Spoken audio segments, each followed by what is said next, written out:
Bienvenidos a Colombia Antigua. La historia es para compartirla sin egoísmo. Es por eso que cada video tiene el enlace y la información de dónde fue descargado.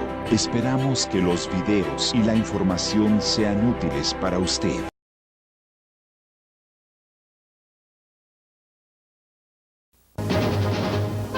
NBC Nightly News with Tom Brokaw. Good evening.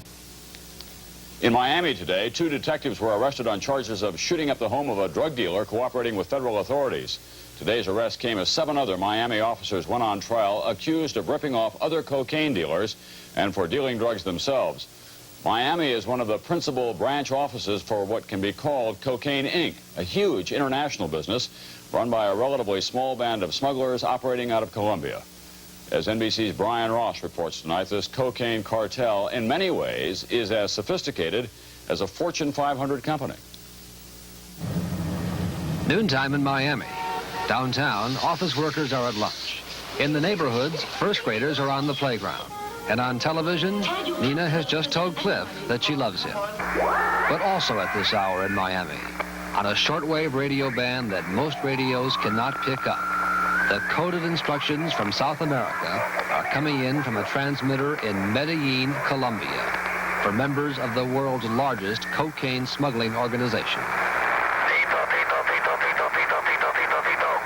For the last year now, government radio operators have been monitoring the secret transmissions between Medellin and Miami over what federal authorities have come to call Radio Medellin. First, there is a signal, a whistle, and then the message. In this message, cattle is the code word for cocaine. The cattle is ready. The cattle is ready.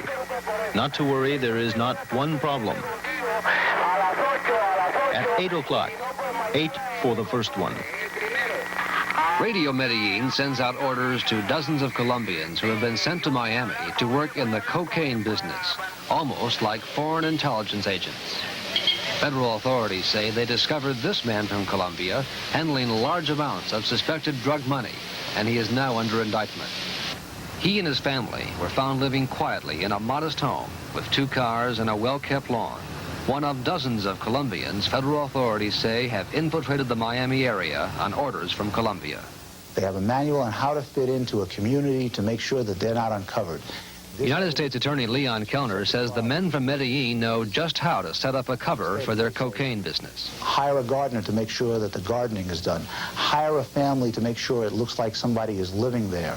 Make sure that you get the newspaper and that you pick it up every day. And this is Medellin, Colombia, about an hour's flight from Bogota, where the secret radio transmissions, the orders to agents in Miami, and the cocaine all come from.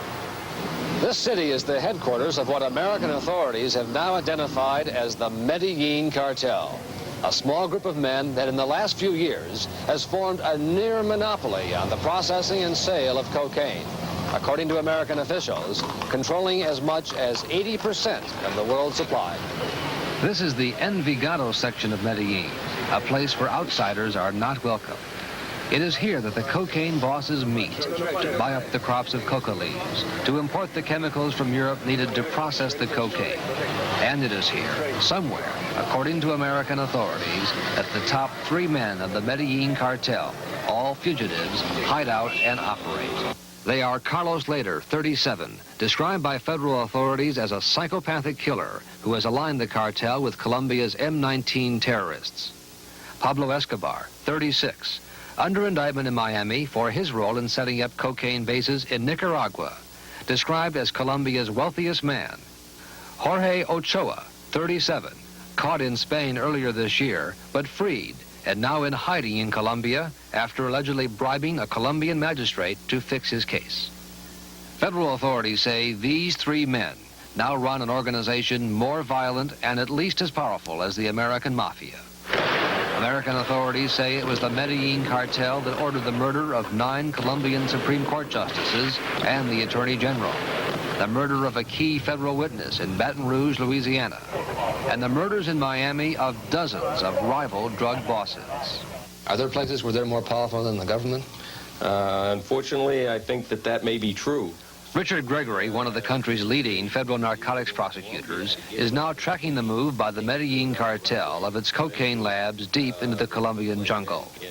And Gregory says there are now intelligence reports that the cartel has a number of shoulder-held missiles, perhaps the Russian-made SAM-7 demonstrated here.